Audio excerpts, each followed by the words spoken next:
Hey everybody, and welcome to Real Person Reviews. I'm Sam, and I'm a real person. And today I want to talk to you about The Legend of Zelda, Majora's Mask, for Nintendo 64.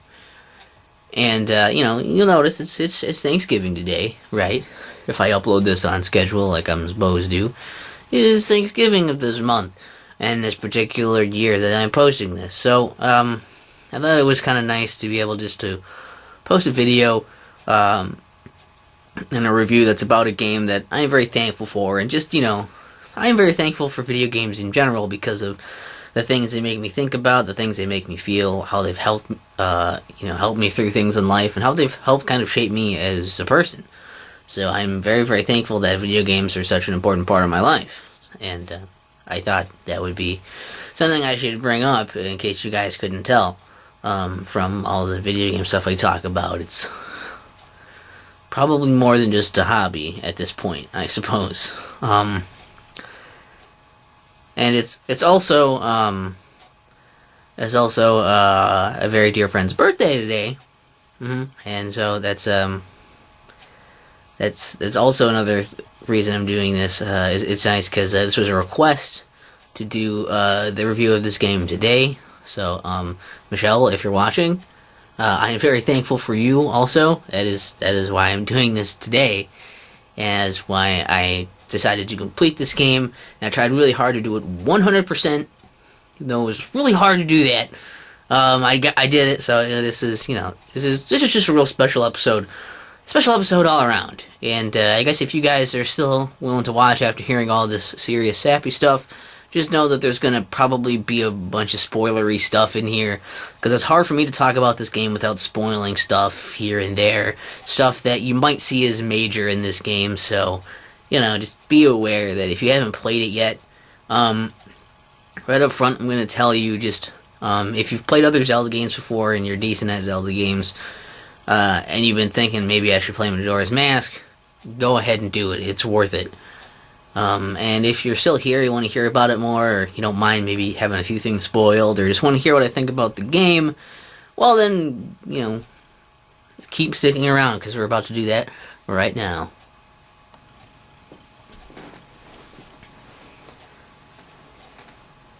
So Majora's Mask is another Zelda game on the Nintendo 64. And it came out actually 2 years after Ocarina of Time, so it's very easy to see the comparisons, since it's on the same system, and it has a lot of the same looking assets, a lot of the character models and items and engine. Everything looks fairly similar in the game, so you might just think, oh, this is just going to be Ocarina of Time all over again, right? Well, you would be wrong. The story starts out, I guess, supposedly after Ocarina of Time, but basically, you're out adventuring as young Link, and you're out in the woods because you're going to meet a friend, I guess. That's how the game started out, and that's how they put it. Okay. And then all of a sudden, you are attacked in the woods by the character Skull Kid, whom you might remember from Ocarina of Time also. Yeah, he attacks you, he steals your ocarina, and then he runs off with your horse, so you're chasing after him. And you catch up to him, and basically he tells you that he has gotten rid of your horse, and he doesn't want to give you back your ocarina, I suppose. And then he follows it up by transforming you into a Deku scrub. So now you've been attacked, you've had your horse supposedly killed, you've had your ocarina stolen, and you've been turned into a monster, all in the beginning of the game, which is just great motivation for you to want to get this piece of shit for doing this to you for seemingly no reason.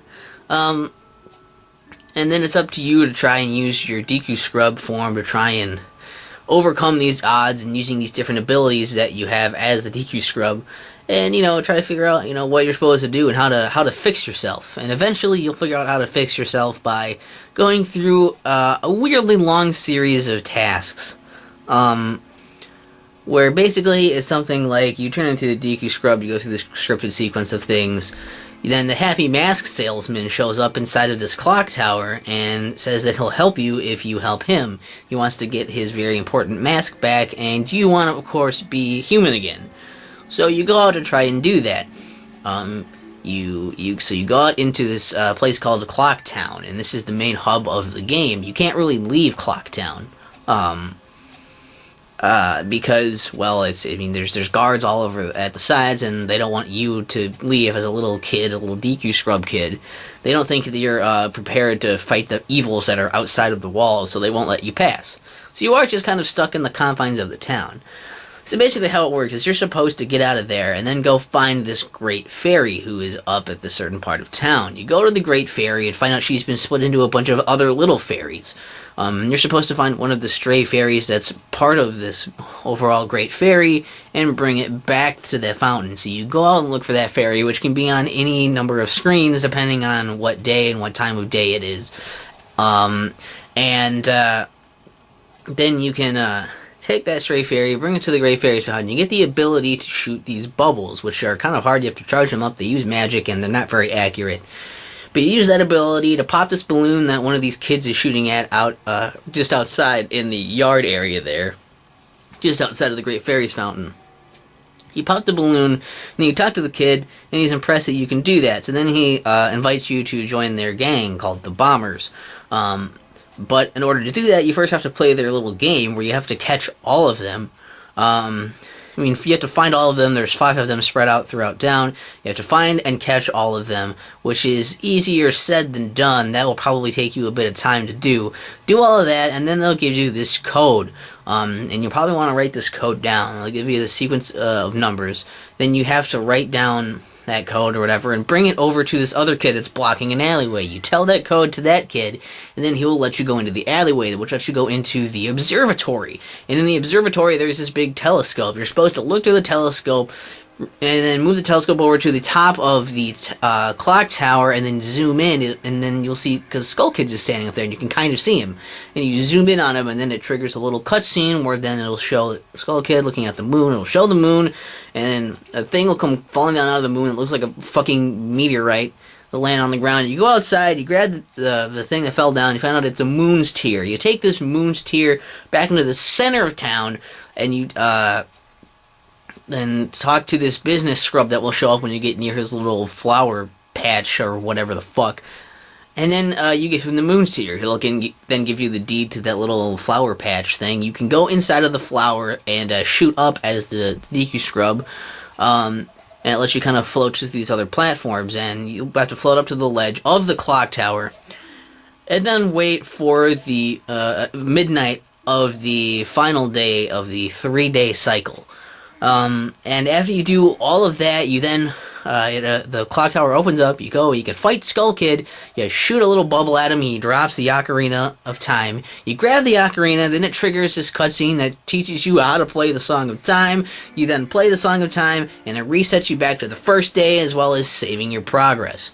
And you have to do all of this stuff in the beginning just to be able to save once, which is ridiculous. And I bring this up here because this is what you have to do in the very start of the game. And there's a whole day-night cycle going on, but it doesn't last all that long, especially when you can't manipulate the Song of Time like you can't manipulate the time with your Ocarina like you can later, as you learn these songs that can skip you ahead, that can slow down time, and of course the Song of Time, which allows you to reset the days and save, so that you can just have more time to do things, you can get things done and all that. You have to do all of this stuff and figure it out within this relatively short amount of time, because usually when you start out, you want to explore and, talk to everybody and figure everything out. And by the time you're actually figuring this other stuff out, you're bound to either not even be partway through that quest yet, or maybe only, at best, halfway through it before, oh shit, I'm out of time, I can't do it, and then you'll just have to restart doing all that stuff from the beginning again, until you figure out what the sequence is and do it correctly and in a timely fashion. Although once you get that code, you can write that down and you won't have to do the whole mini-game thing, chasing those fuckers around at least, I suppose. But I just thought I would bring that up because it's a big barrier to entry of wanting to, just be able to save it for the first time. And it's kind of ridiculous that that's the way you have to save, and it asks so much of you right away. but that's kind of a sign of the game, is that this game is going to be challenging. You're going to have to figure out what you're supposed to do, and then you'll have to do it well in order to, complete this game, in order to beat it.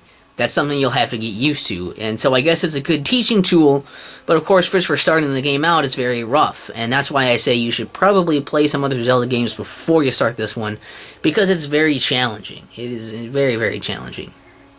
But after you do all of that, you can then go back into the clock tower and talk to the Happy Mask Salesman. And he will then teach you the Song of Healing, which will transform you back into your human self and give you this Deku mask. So you can turn back into that Deku scrub at any point to use its special abilities to do other things in the game. Which is something that you'll notice that happens a lot in the game, is you'll be getting a lot of different masks that give you abilities, or transform you into different creatures, or just, help you with, get different responses from people and activate key quests and subquests, which is something you'll get from the bombers when you complete their little task as well. And you can talk to one of these bombers. You can get the bomber's notebook, which will tell you all of these different little side quests that you have, and you're trying to help people. The thing is, you talk to different people, and they'll usually have some kind of problem, and then once you find out what the problem is, it'll then mark those events into your quest book to tell you what times of day and what days you'll be able to interact with them, and keeps track of people that you have helped, people that you have tried to help, and then the stuff that you have done, have yet to do, and blank spaces for those people you haven't found that you're supposed to help yet. So it kind of just outlines a lot of these side questy stuff that you're supposed to do, which is pretty cool. And it's a very, very handy thing to have with you. Plus it has a little code in the notebook as well, so once you get that, you don't have to keep the written down version anymore, because it'll just be in your game. So there's all this stuff you have to do, where basically then, after you figure this out, you're still trying to get that mask back, which is the mask that Skull Kid happened to be wearing, because yes, Skull Kid attacked him as well. In fact, when you talk to the kids, you'll find out that Skull Kid was kind of being an asshole to them too. Apparently Skull Kid likes to play all of these tricks on people, and that's kind of why he got kicked out of town. People just didn't want to hang out with him anymore. The bombers didn't want to hang out with him, and they just got annoyed that he kept doing these things. So, I mean, he basically just has been... That's pretty much just why he attacked you, too, is that that's more of like a prank or something, and you were just out in the woods, and he just happened to be there, and he was lonely, and then he had the ability to do this stuff, and he did, because this mask has given him these powers. And I think that's kind of a sad thing, too, is that as the game goes on, even though you're supposed to try and help these people with all of their problems and try to help them out from the ultimate doom of the game, you notice that Skull Kid isn't all that bad. I guess I'm skipping a bit here, because the ultimate doom thing is that there is the moon up in the sky, as I mentioned. There's a freaky-ass moon with a really scary face on it, and the moon is now coming down and trying to destroy the world. And that's scary, because, well, I mean, the moon's not supposed to do that, and people don't want to die. And it's apparently the work of Skull Kid. He has the power to be bringing the moon down, because he's upset that everyone kept shunning him. And now that he has all this power, he's trying to, just have this kind of payback on everyone. And at first, of course, you think he's a huge fucking asshole for already doing all of this terrible stuff to you and giving us personal motivation to go after him. And then you also think he's an asshole for doing the stuff to these other people, because bringing that down is making people freak out. There are people who are just sad, and some people who are scared, and some people who are just trying to accept it. All of these people trying to deal with their inevitable death, which is a really dark concept that everyone in this game is dealing with, and really you can kind of actually relate with them in that, because it's such a real reaction, and they have these a lot of genuine reactions to things that make you really care about these NPCs, and you want to help them, you want to save them. And even by the end, though, you kind of figure out slowly through a couple of pieces of information in the game that Skull Kid isn't really that bad of a person. He's not really evil. He's just kind of misunderstood. He's this hurt and scared and lonely kid that has just got his hands on this power, and it's just too much, and it's more power than he knows what to do with. So he's kind of accidentally going to kill everyone in an outrage for it, because he wants attention, he wants friends, and he just feels hurt. And you end up feeling more sorry for him than anything, And I think it's great that he has this kind of motivation to do this also. It's not just like Skull Kid is an evil guy who decided to do evil because he is evil. Like Ganon or Ganondorf. No, instead, your character actually has his own motivations for doing the things he's doing and an explanation for it. I mean, he's a kid, he's been shunned, he's hurt, and he has all this power that is more power than he knows what to do with. So you end up almost like feeling sorry for him too. And I think that's a super powerful thing to be like, this piece of shit that did all these terrible things to you, you end up giving a shit about even the villain of the game. Also, not to mention like all these other NPCs and everything. And I think that's a cool thing where, you know, different parts on different days, you'll notice that people are in different locations, they'll be doing different things, and there's a lot of little side quests to complete with them. A lot of times you'll have to witness specific things happen with these characters at certain times of the day. You'll have to try to help them at certain points. At certain times of day on certain days, and they'll say different things if you trigger certain events and quest lines and such, and it affects other people in the town as well. It's very detailed and deep, and I think that's really cool. That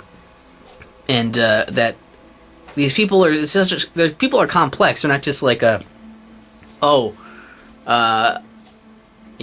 need this item. If only someone could give it to me, or my friend is kidnapped by these monsters. Could you get them back? It's not like simple stuff like that. A lot of these quests really are more, you have to think about them. They'll kind of mention some stuff if you talk to them at the right time, or if you witness something happen with them, and then it's like, oh, okay, I need to try to help that problem. How would I do that?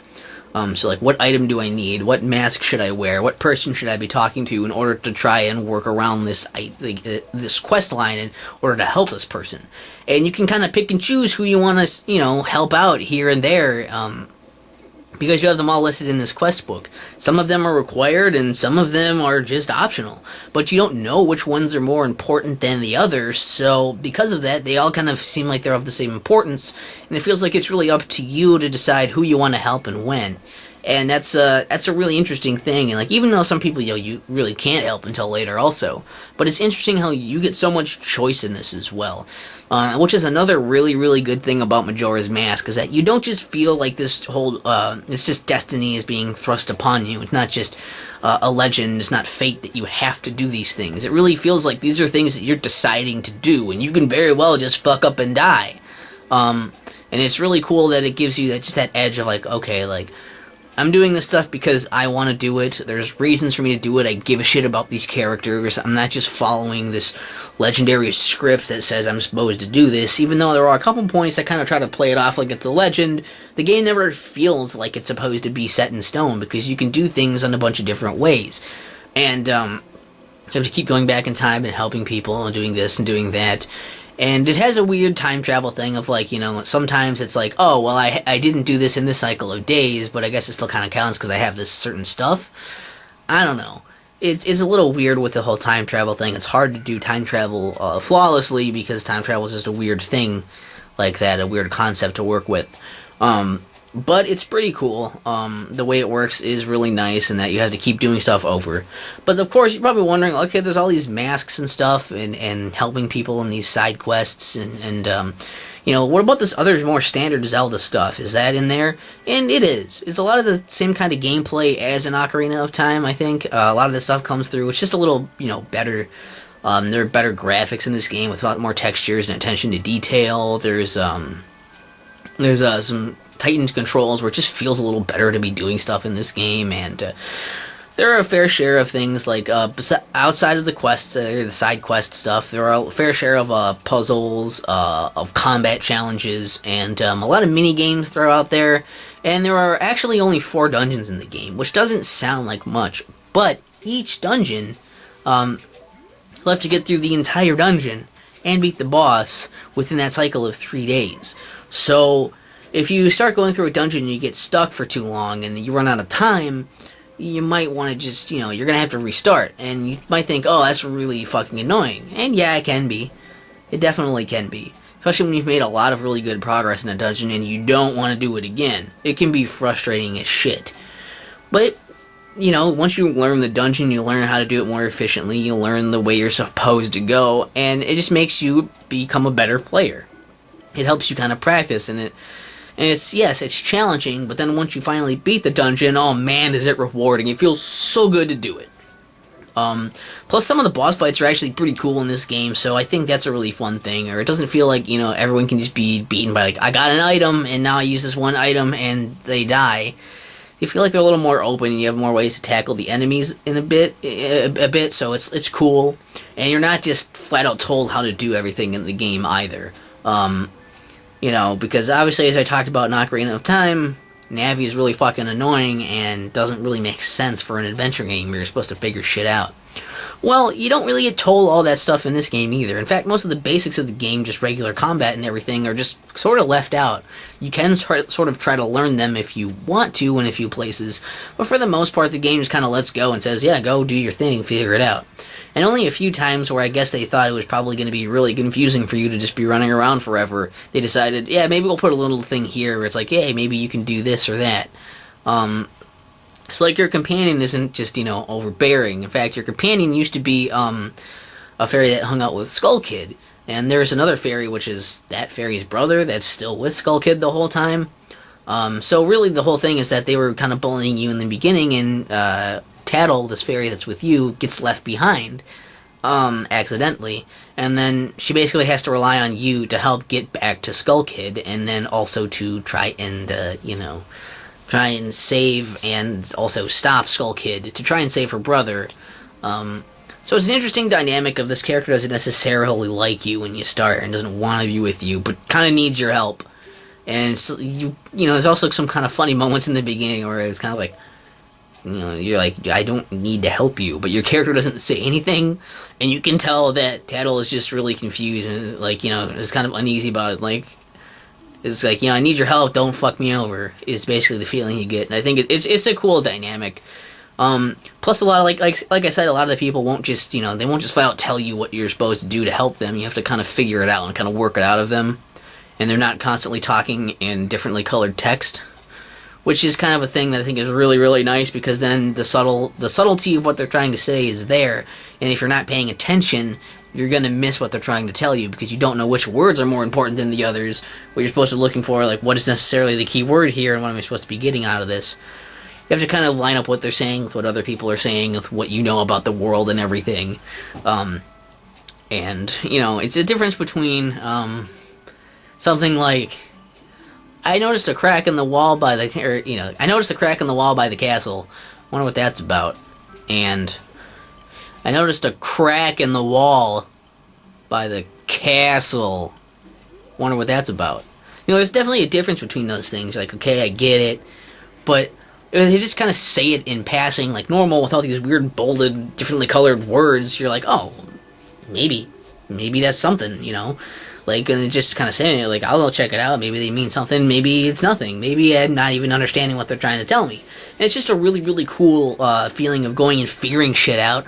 And it's so rewarding to do that. It's so rewarding to figure out these, like, complicated quests and ins and outs of the side questy stuff, and then to, overcome the puzzles and the dungeons and overcome these combat challenges, to beat these mini games with raw skill, even though a lot of them are really difficult.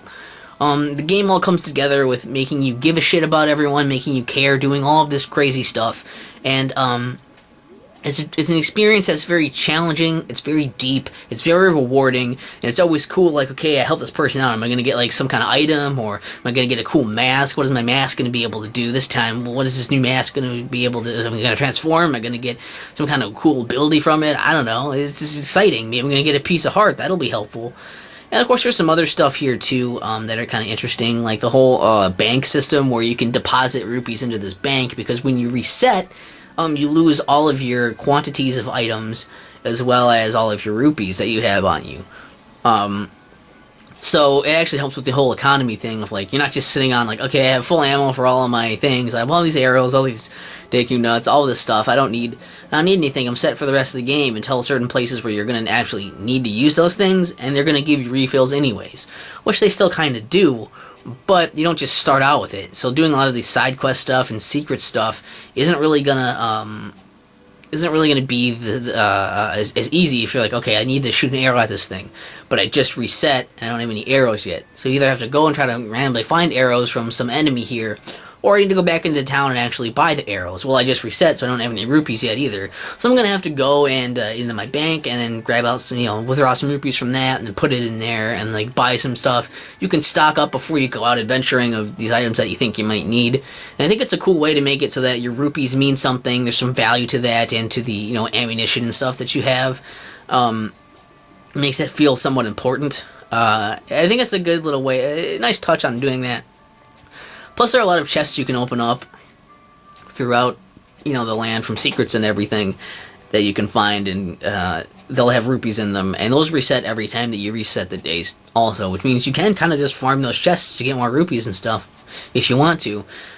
So you still have a pretty good abundance of rupees. It's just like where you put them, when you use them, how you're using them. It all is something you have to kind of think about and factor in, and you got to keep track of stuff. This whole game is really, it's keeping track of things, it's thinking about things, and it's about perfecting things, doing them, figuring out what you're supposed to do, and then also doing it. And it's about just time management. You really got to be sure you can do certain quests on certain days. Sometimes some quests are going to be conflicting with other quests, and you can't complete everything in one shot. You can't do this quest while you're working on this quest because one quest requires you to do something at the same time you're doing something else with the other quest, and it's just a whole lot of thinking and stuff, and it's a lot to really keep track of, which is why they gave you the Bomber's Notebook, and it's a lot of stuff in the game, and there's just tons of content. There are 24 masks for you to get in total, and there are, I believe, there's 4 dungeons to complete. There are, a set of, I don't know how many items. There are a bunch of items you can get in this game as well, which is not uncommon, but, there's also still all those items on top of having all those masks, and there's those 4 dungeons you go through, so you get that. You have to collect stray fairies in the dungeons as well. If you collect every one of the stray fairies in a dungeon and bring it back to the nearby fairy fountain, you'll then get some kind of upgrade to your abilities, which is cool, but it means you have to explore the dungeons more, and you have to try even harder, and it's going to be more time consuming. So if you don't know the dungeon well enough and you can't collect all those fairies, do you try to collect all the stray fairies and keep doing that and then do that thing? Or do you go fight the boss and then try to go back for the stray fairies? I did have one where I got all the stray fairies and I got to the boss and I actually had to reset during the boss fight because I just didn't have enough time to actually finish that boss fight. And it really pissed me off. But, it's a thing, like, okay, there's all the stray fairies to collect for those upgrades. There are some upgrades to your equipment, like getting a bigger quiver, getting a bigger bomb bag, stuff like that you can get. Plus, there are 52 heart pieces to give you, for the 13 other hearts that you can get, because, you start with 3, you get 4 from dungeons. So the other 13 are split into their 4 pieces of heart. So there's just tons of content in here. Termina Field isn't real huge, but there are a few things to do in it, and it's not totally, it's not overly big. Usually if you're going to a place, there's something either visually appealing or actually functional about the area where you're currently located. So it's a really interesting, way of doing this, and it's just, the whole game just feels packed with content. Of all the stuff you have to figure out, and it's definitely one of those games where you're gonna play it over and over the years. You might want to try and complete everything and get 100%, like I just did. All I can say is, don't look the stuff up. If you really like playing the game, just keep playing it, and over the years of playing it more and more, you're gonna figure out more things the more times you play. In fact, this was only the second time I played through it, and I found a lot more this time through than I did the first time I played through it. And the first time I didn't 100% complete it. And this time I did look some stuff up because I really wanted to get everything, so I had to look up some of the stuff because I was racking my brain. I got all the masks well enough, but just some of those heart pieces are really difficult to figure out for me. And definitely this game is going to test you, because some of these things in this game are really fucking hard to do. And I also want to just talk about this other part quick, of how this game is really touching, in that it does a lot of cool, dark and kind of morbid things, but also a lot of really touching things without it, being very over the top. This isn't a super grim game. It's not trying to be, oh, we're so dark and gritty. It's still really light and goofy like a Zelda game, and then those contrasts of really dark things really stick out more so because of how serious and real they can be. And there are a couple of moments in the game, which this is mega spoilers territory, I think, but there are a couple of parts of the game that actually made my eyes water. I was pretty close to crying. I kept it together because I'm a man, okay. But there were a couple parts where For instance, one was on Iconic Canyon. We go to the music box house, and there's this little girl that will go out and check the well every so often, because her house is usually, being attacked by these Gibdos. But if you make the water flow again, then the music box house plays the song that keeps the Gibdos away. And every so often she'll go out and check the well. So when she leaves, that's your time to go into the house, because otherwise she doesn't let anybody in, because she just thinks there's a bunch of Gibdos out there. You go into the house, you go into the basement, and then all of a sudden out of the closet pops this Gibdo with a weird, almost human-looking face on him. And your first instinct is like, oh shit, it's Gibdos. You fucking hit it. We start attacking it. And then the little girl comes back in and she's like, no, stop that. And then she's tries to push the Gibdo back into the closet. And you find out, oh my god, this Gibdo is her dad, who I guess apparently researches Gibdos and shit. Which is why that happened to him. And she tries to get him back locked up into that closet again, because she doesn't want to and he's trying not to kill her or anything, sort of, too. He's trying to fight the monster instincts in him, and she's trying to put him back in there. And then she kicks you out because she doesn't want anybody to hurt him, and it's super sad. Oh my god, that's ridiculous. This little girl has to deal with that. And then you go back in and you figure out how to save him, and you do that, and then the little girl comes in, and the guy's like, what have I been doing all this time? And the little girl's like, you haven't been doing anything. It's fine. She doesn't even tell him all the shit that she just had to go through with that. And it's just a super touching moment. It's holy shit, that's fucking crazy. And the other one was the whole huge side quest thing with Anju and Cafe. I think that's how you say it, Cafe. Sure. And basically, you have to go around, and there's a lot of steps to it, I guess. But basically, it comes down to this guy was transformed into a kid. And he has to, but he's going to be married to Anju, on the night of the carnival.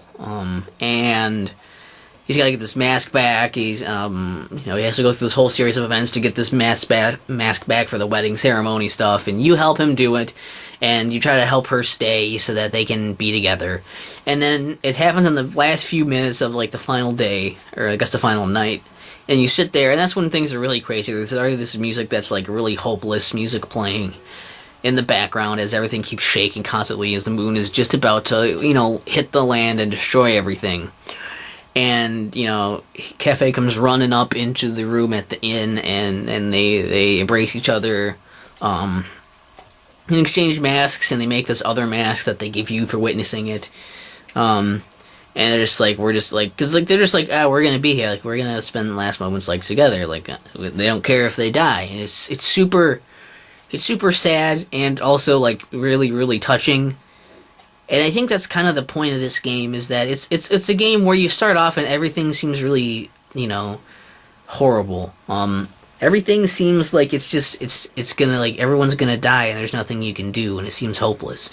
But then it's up to you to fight through that, and for you to work through all of these these different obstacles, these hurdles, and try to save everyone. You try to save everyone because even if some of these people are annoying or weird or downright assholes, none of them deserves to die for it. All these people. Of all of them, none of them deserve to die. Not even the son of a bitch who's doing this, because he's just a misunderstood kid. None of them deserve to die, and it makes you have to just fight through this and try to save them because you want to save them, because you have the power to help these people.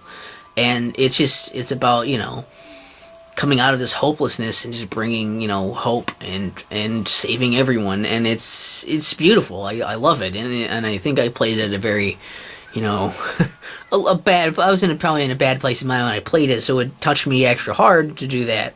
And it's just it's an amazing experience. It's stuff like this where if a game can practically bring you to tears, and you can care about these NPCs in your video game, if you can really give a shit about them, and the game can give you that kind of experience, I think it's I think that's kind of an argument for yes, video games definitely are art, and they definitely are important. So it's something that I'm very thankful for having this experience. It's one of the best experiences I've had with a video game in my life. So it's amazing. But the game does have a few issues, I guess, mostly in the fact that it's very challenging. It is tough. There's a lot of stuff you have to do before you're able to save. A lot of the stuff can be cryptic. I mean, most of it just stems from the fact that it is very challenging. If it wasn't as rewarding as it is, maybe it would be worse. But it works super well. Managing your time is something you can get used to, and your items, and knowing when to do quests, and figuring things out. And it's a game where the more time you spend with it, the more you put into it, then very much the more you're going to get out of it. And it's a wonderful experience, full of life, full of content, full of character. There's just a lot of fun challenges and things to do, lots of things to think about and feel, and it's overall just a really wonderful experience.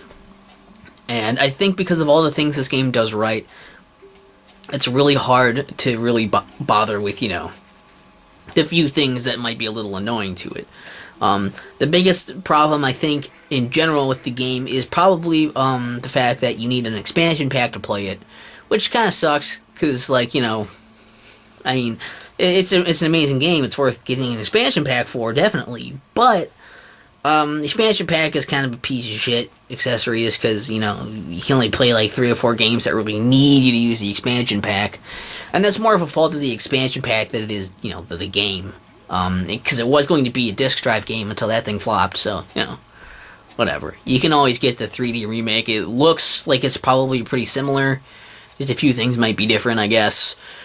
Plus it would be, it's a 3DS is the remake, is on 3DS. Yeah, I worded that sentence really well. So that's probably fine, if you liked it, you'll have it on the go and everything, and it'll be all pretty looking and stuff. Yeah, just, it's great. Let's just do it. It's worth getting. So Majora's Mask is my favorite Zelda game, which, that's kind of a spoiler for the video I was going to do about my other Zelda game stuff, but maybe I'll forget by then. This is actually my second favorite game of all time, also. It's incredible. The things it makes you do and the things it makes you feel are just great. Is it worth completing 100%? I mean, not really. Except that I did enjoy it, and it was cool, it was challenging, and, in the end I was kind of like, I just want to get these other heart pieces and be done. But it was only a few things that I had left, and it was just because those challenges were really difficult. So, you don't really have to do that, but it's fine if you do. And it's a great game, honestly, I can't recommend this enough. The only thing I have to say with that great recommendation here is that you might as well, not might as well. I'm saying, if you haven't already played some Zelda games before, this is not where you jump into the series. You don't start your Zelda playing with You don't start your Zelda playing with Majora's Mask. I would say, at the very least, if nothing else, play Ocarina of Time before this, because then it'll give you a big, you get a lot of the basics, you'll understand a lot of how things operate, and it'll make a lot of the playthrough of Majora's Mask a hell of a lot easier. Or at least play some other Zelda games, so then, again, you do get kind of a feel for the basics and everything. Other than that, though, I mean, if you're a really, big Zelda fan, obviously play this, because it's amazing. And, if you don't mind that there's not a whole lot of adventure in it either, I guess I didn't mention that before, but there's still a lot of adventure, I guess. It's not like there's not adventure, it's just a little different than you're used to, because you're timed. But you can keep slowing down time and resetting the days, so it's not a big deal. You'll eventually be able to check everything out, and they'll become part of the whole routine, so you won't even really notice it by the end. So, I don't know, what did you guys think of Majora's Mask? What was your favorite mask? I'm probably going to do a top 10 on that or some shit also, so whatever. You'll hear mine on that.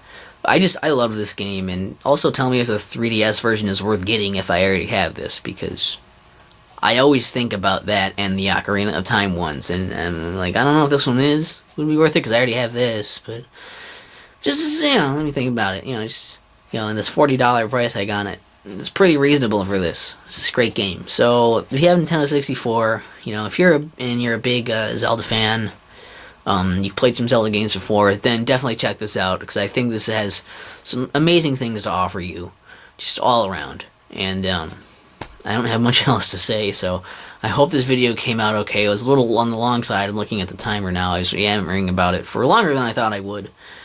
But there was a lot of really great things to experience in it, and I really wanted to do this review some justice, because, you know, it's a special birthday request review, and I already love this game a lot, and I really appreciate the person who wanted me to play it, so, you know, just, I